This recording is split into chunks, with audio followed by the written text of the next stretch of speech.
Welcome back to my seventh or eighth video.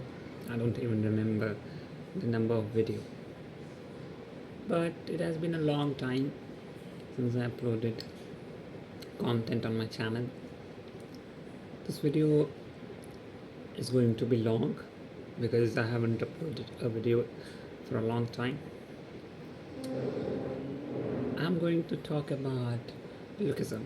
So if any of you have not read Lookism, then there will be many spoilers, and these spoilers will be latest. So please refrain from watching if you do not want to spoil yourself. If you don't care about spoilers, go ahead. The discussion will be around paths. Paths are a new power system that have been introduced in the Lookism universe. The basic definition of paths are abilities that are entirely unique to the user. These abilities could range from reacting super fast to having a very durable body. This is a very simplification of the abilities that I'm going to talk, but that's the quirks of paths. No one else can use your path, it's entirely unique to you. And paths are required in Lookism to reach the pinnacle of your generation. So, what issues do I have with the path? To begin with, paths are an excellent form of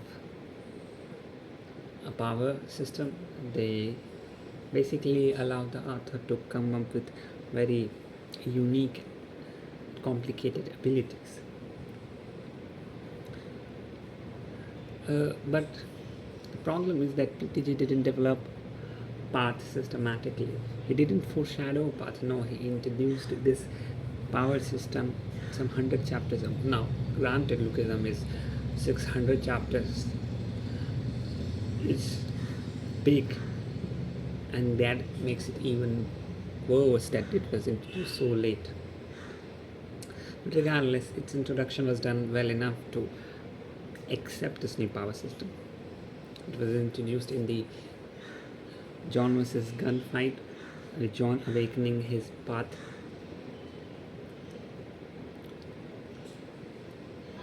But whatever paths have been introduced to us, there have only been 4 paths that have been introduced to us. John's IET or infinite technique, Daniel's deepest intention, or keen senses if you go by webtoon translation. Then there's the mysterious James path that we know nothing about. Then there's gun path that is based on his body, but we don't exactly know what his path consists of. Now, IT and deepest intentions have been explained, but the explanation is very confusing to most readers. So in this video, I'm going to explain these 2 paths and maybe explore the other 2 that have been not explained at all. But we want that whatever I'm going to say is my interpretation, and it could be true or it could not be true. It's going to be a long yapping session, so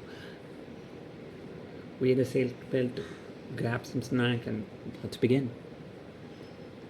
So let me start with John's part, because that was the first part that was introduced, and I'm a John fan. The premise of IT is about the collection of copies that John has acquired. It says that he has transformed these copies and made them his self and made them his. Now, what does that this mean? So John is a copy user. He can copy the abilities, copy the martial arts. So he took all these random moves from fighters and combined them and made a new fighting style or fighting system called IT. Its full form is infinite technique. Now, why it's called infinite technique, you will understand. So, what does IT do? Essentially, is connect all these fighting styles. So, suppose you have a karate jab and you have a boxing jab, and now these two are jabs, but they're different kind of jabs. So how are you going to connect them? Suppose you have a taekwondo kick and then you have a Muay Thai kick. How are you going to connect those two? And these are essentially the same moves, but they are done differently. And then there are different moves, like there's a hook, there's uppercut. So John basically took all those styles and all those moves and made them into one fighting style called IT. Now what this grants him is mind-boggling. So I want you to imagine this scenario for me to explain IT, because trying to explain it without imagining this will not get you to the intuition to understand the infinite technique, because it's complicated and confusing. So suppose you have all these moves, all these kicks and all these punches, and you took all of that and compressed it into one single point. In this sense, any movement of his, like throwing a punch, it means that it has all the moves in his arsenal, like the punches and the kicks. And this sounds absolutely absurd, but yes, he can do this.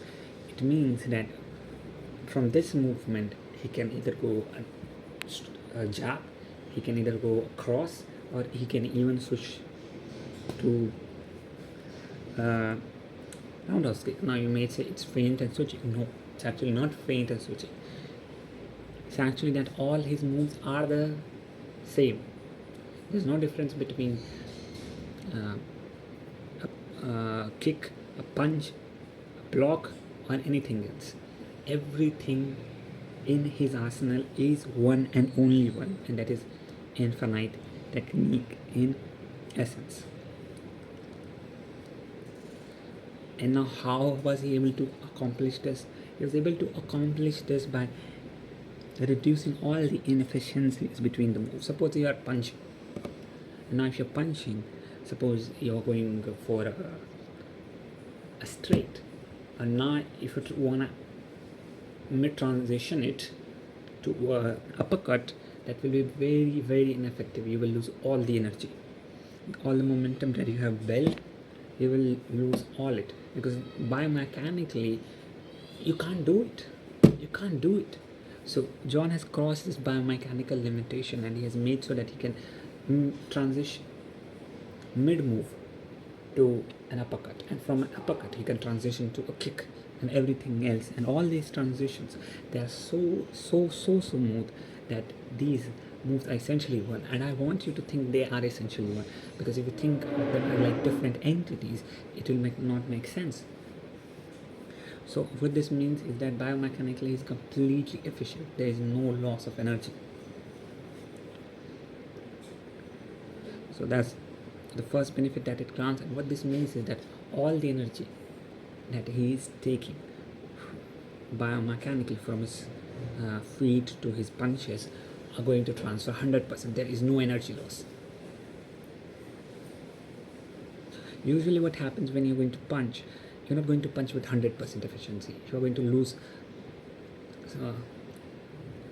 some extent, and that's significant. And John can punch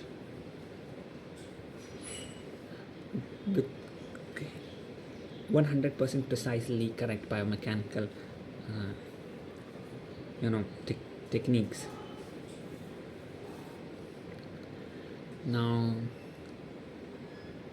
the other benefits that it gives him is that because he can transition so smoothly, there is no origin of the move.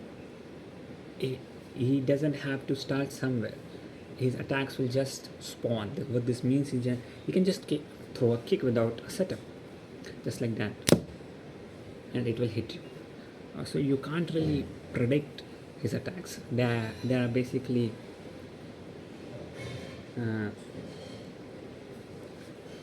there are no predictive movements. In fighting we call this like when you are trying to jab, your chest is gonna go up like this. So your opponent can view this and see, oh, the attack is coming. But because basically John is biomechanically 100% efficient, this is not going to see, his chest isn't going to move. And so his AP will be 100%, he can attack you, and basically there will be two things. His AP will be 100% and his attacks will be invisible. And he can attack you from any sort of angle. He can attack you from anywhere. There's no limitations to his attacks. Now these two things are what I would call 100% sure.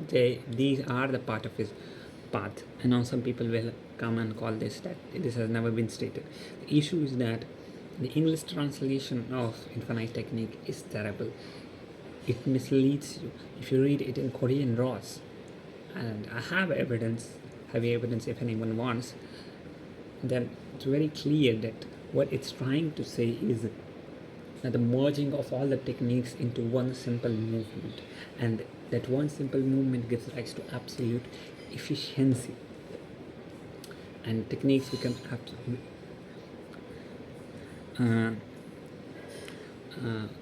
invisible. It's like John's moves have become water. You can't predict water, and water is going to hit you hard. So that's what it is about. And the other things that I have in mind is that because there is no loss of energy from one movement to another, his momentum is basically transferring completely. But this means that he can build momentum with his moves. He can build momentum. It's like similar to Gu's 50 moons that attack, where he builds speed and every stroke gets faster. He carries the momentum from one attack to another. John is going to do something similar. So what is going to result is his attacks are going to get accelerated, and when something gets accelerated, its velocity increases and its force increases. So he's going to hit you harder and harder as time passes. Now these are all the offensive applications of his path. What are the defensive applications of his path? Well, that's hard to say. But if there are, then he will be able to dodge attacks, and he will seem like a ghost. He will be dodged in absolutely efficient manner. It's kind of similar to the idea of the perfect body and perfect fighting style. And I'm not sure how exactly this is going to apply on his defense. I can explain the dodging part, but I'm not sure how this is going to mix with his blocking or deflection of attacks. That's hard to say.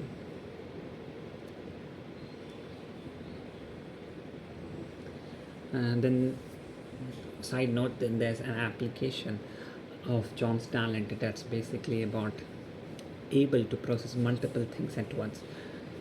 If you remember, the God Dog arc where he saves his mom from many rocks. Jokingly, PTJ said that he deflected 3 million rocks.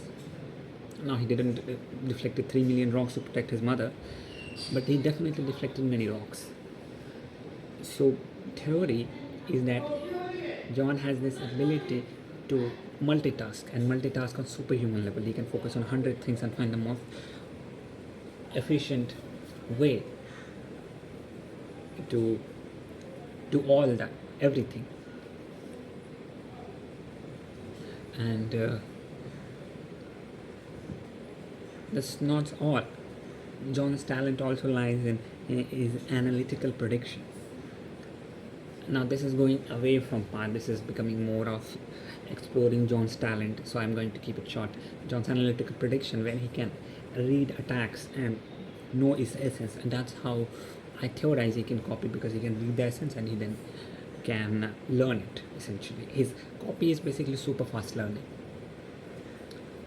It opposes Daniel's copy, where Daniel is the best sprinter, where he can just use his senses to learn anything. That's a different topic I'm going to explore in some other video, but that's what basically this is all about. I think this is enough, and I think I will make a part 2 for Daniel path, because this video has become too long.